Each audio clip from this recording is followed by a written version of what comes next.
Hello students, welcome to class 8 math session.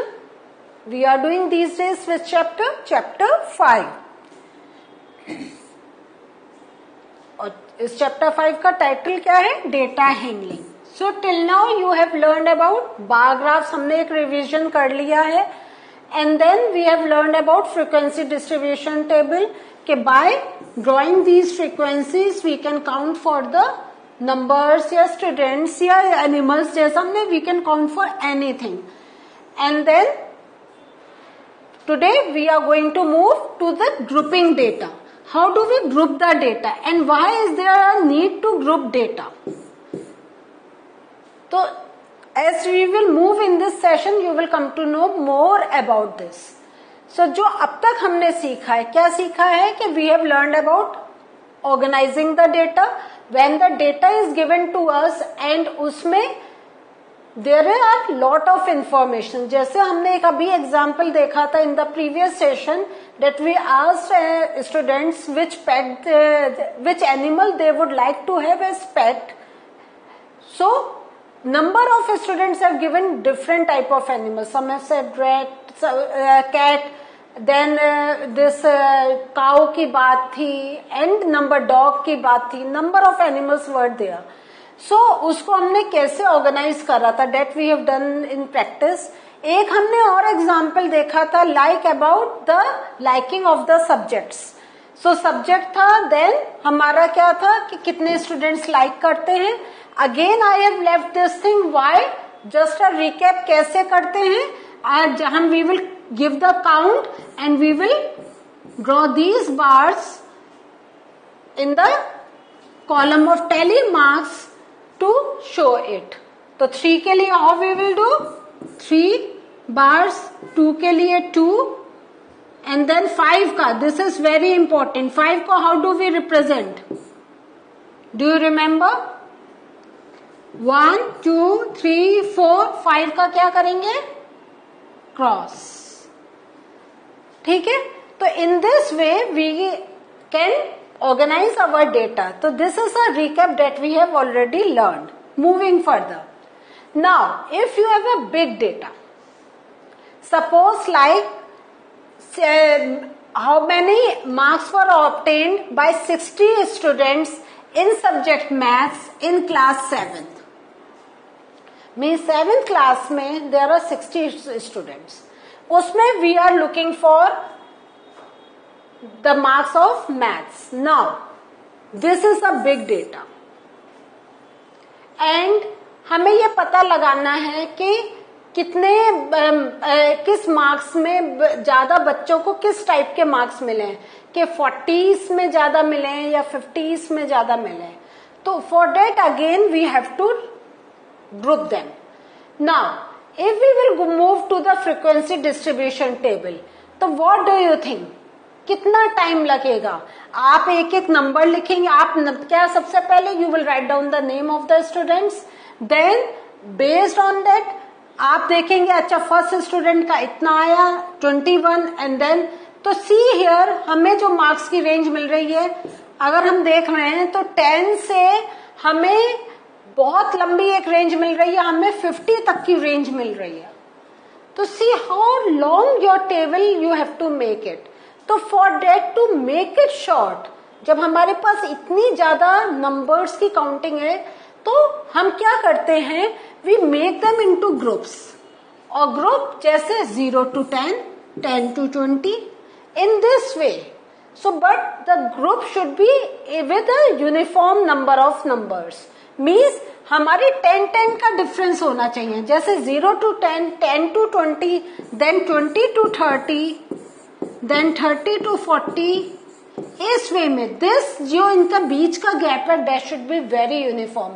ये नहीं है हम 0 to 5, 10 to 30 इस टाइप से वी कैन नॉट मेक. उसको एक स्टैंडर्ड फॉर्म में we have to make it. This is very very important. Just remember this thing. So we group the numbers in this category, that 0 to 10, 10 to 20, 20 to 30. Now, based on that, the other things will go, the things that we have already learned. Tally marks and frequency. Now we are going to make this frequency distribution table with the groups. Now by looking at this again, the method will now remain the same. लेकिन आपका ये जो न है, ये column आपका छोटा हो गया. नहीं तो just think about writing numbers from 0 up till 60. कितने पेजेस आपके लगेंगे? अब आपका एक पेज में you can write it down. Process will remain same. 21 है तो यू विल लुक फॉर 21 किस कैटेगरी में आएगा? 20 to 30 में. तो आपने एक लाइन ड्रॉ कर दी. 10 आपका आएगा इस कैटेगरी में. Now this is very important.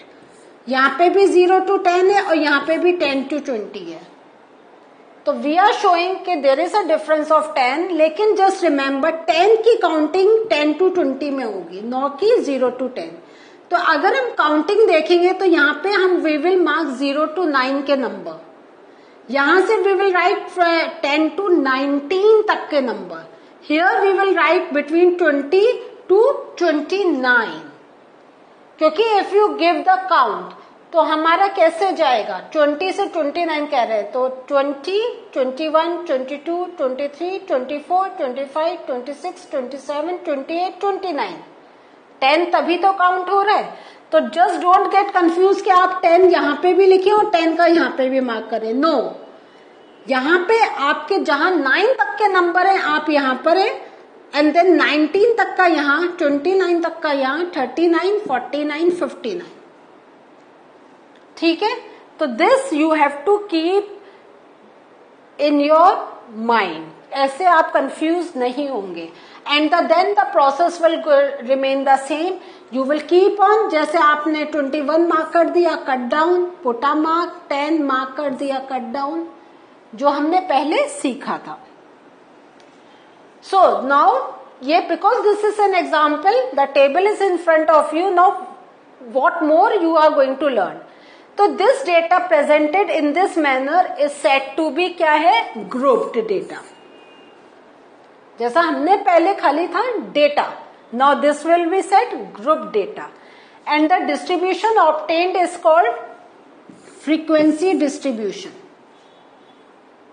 सो ये जो है this is the frequency distribution. क्योंकि अब पहले खाली frequency word you have learn, now frequency distribution. क्योंकि ये जो हमने ग्रुप करा है इसमें we are distributing from 50 up till 59. Next, what are the uses of grouping data? It helps us to draw meaningful inferences. Like most of the students have scored between 20 and 40. जैसा मैंने very beginning I have told you कि कौन से के numbers most of the students को मिले हैं. तो जो हमने अगर हम देखें तो क्या है, ये 21 and 19 है ना, तो they are very near about. तो अगर हम देखें तो मैक्सिमम नंबर किस रेंज में आए हैं? Between 20 to 40. देखो 20 to 30, 30 to 40. तो हमने कह दिया between 20 to 40 maximum number students have scored, है ना. Next, 8 students have scored more than 40 marks out of 50. तो अगर हमें यह पता करना है कि हम के 40 मार्क्स कितने बच्चों को मिले हैं, नियर अबाउट 40 मार्क्स, तो हम कैसे पता करेंगे? क्योंकि ये हमारा मार्क्स का डिस्ट्रीब्यूशन है. Now they are saying 8 students have scored more than 40 marks. तो हमारा जो कैटेगरी जा रही है here from it is moving 40 से 60 तक, मोर देन 40. तो यहाँ पे 40 to 50 में we are getting 7 and then 50 to 60 में वी आर गेटिंग 1. तो अगर हम इन दोनों को ऐड कर दें तो कितना आएगा? 7 plus 1 is equal to 8. तो 8 students have scored more than 40 marks out of 50. तो हम higher category in this way we can जज about. Next, each of the groups that is 0 to 10, 10 to 20, 20 to 30, ये जो है this is known as class interval. And ये जो class interval है इसमें you will see 2 numbers, one here, the other here. सो ये जो होता है तो इसमें ये जो first number that we write is known as lower class limit and the second number that we write is known as upper class limit. The other thing is width or size. What is the size of the class या what is the width of the class? तो यहाँ पे जो हम इन दो numbers का जो difference आता है that is known as the size या width of the class. तो अगर हम 10 to 20 का डिफरेंस लेंगे तो 20 minus 10 कितना आया 10. तो if we are talking about this then 10 is the width of this class. So आपको जो क्वेश्चंस मिलेंगे उसमें they will say take the width of the class 20. तो आप कैसे करेंगे 0 to 20, 20 to 40, 40 to 60. तो 20 का डिफरेंस. अगर कहें take the width या size of the class 5 then you will make 0 to 5, 5 to 10, 10 to 50 in this way. So this is very important to understand these terms क्योंकि क्वेश्चंस आपके कहीं आपको कहा जाएगा take the class interval in this way but in somewhere you have to decide या they will just write down this word and give the question. Next, ये आपके सामने एक frequency distribution table है. Based on that you have to give answers. So what is the size of the class interval? तो आपको देखते ही क्या पता चल रहा है आप डिफरेंस 125 minus 100 25 तो the size of the class interval is 25. Which class has the highest frequency? तो आप टेबल देखेंगे हाईएस्ट फ्रीक्वेंसी आपको कहाँ मिल रही है यहाँ पे आपको 140 है तो 200 to 225 has the highest frequency. What is the upper limit of the class interval? 250 to 275. Upper limit is 275. Which two classes have the same frequency? Same frequency. देखें आप 55, 55. Same frequency है. So 150 to 175 and 225 to 250. The answer will be this. So देखा, the table was in front of you. It is so easy to give the answers. Now, एक हम खुद try करेंगे आज. वो कैसे करते हैं? Let us look at that. कि construct of frequency distribution table या आपको क्या दे रखा है वेट्स दे रखे हैं और 20 स्टूडेंट्स और इन्होंने they have given you the class interval 30 to 35, 35 to 40 means 5 का विथ है साइज है तो इस वे में you have to make it. So हमें क्या दे रखा है उन्होंने हमें 30 to 35 से स्टार्टिंग दे रखा है तो हम ऐसे ही लिखेंगे 30 to 35 ठीक है then 35 to 40 then 40 to 45 हमें 5 का है then 45 to 50 then 50 to 55 in this way we are going to make and then we are going to do the tally 40 हमारा इसमें आएगा 1 tally 38 कहां से इसमें तो कट करा 1 33 will come in this 48 in this 60 तो एक हमारा बच रहा है तो आई एम राइटिंग हियर तो 60 का यहां पर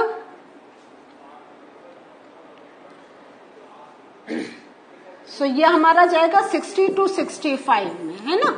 सो ये अभी हम यहां से इरेज करते हैं.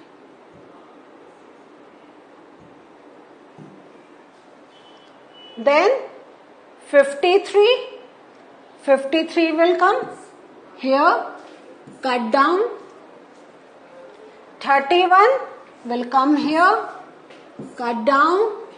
So in this way, ये तो आपको पहले भी मालूम हो चुका है कैसे we make it. And based on this, हम यहाँ पे frequency लिख लेंगे. जितने हमारे bars आएंगे, we are going to write it here. In this way we are going to complete the table. अब 46 है तो 46 will come in this category. So this is the way. So can you do now? आप लोग easily कर सकते हैं. And then ये अभी आपने कर लिया, इसके बाद then it is your work के you can think about some questions के कौन सा कितने वेट का जो एक हमारा रेंज है that is most common between students, means the average हम कर सकते हैं, या based on this we can tell के how many students are overweight या how many students have weight more than 60. इस वे में we can answer number of questions. लेकिन ये टेबल मैंने अभी आधी आपके सामने करी है, but you have to make this table in your copy and you have to complete this table by yourself. So what did we learn today? Today we learned about how we can organize bigger data by the help of class interval.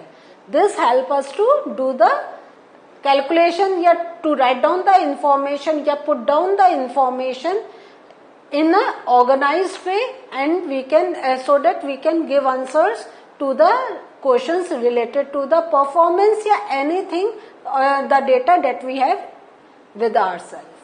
So this thing we have learned.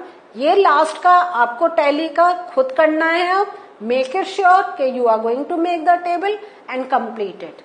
Definitely you will enjoy. एक बार आप try तो करें. In the next session अभी इस chapter में और भी बहुत कुछ है लर्न करने के लिए, but that I will take in the next session. Till then complete the table. Bye.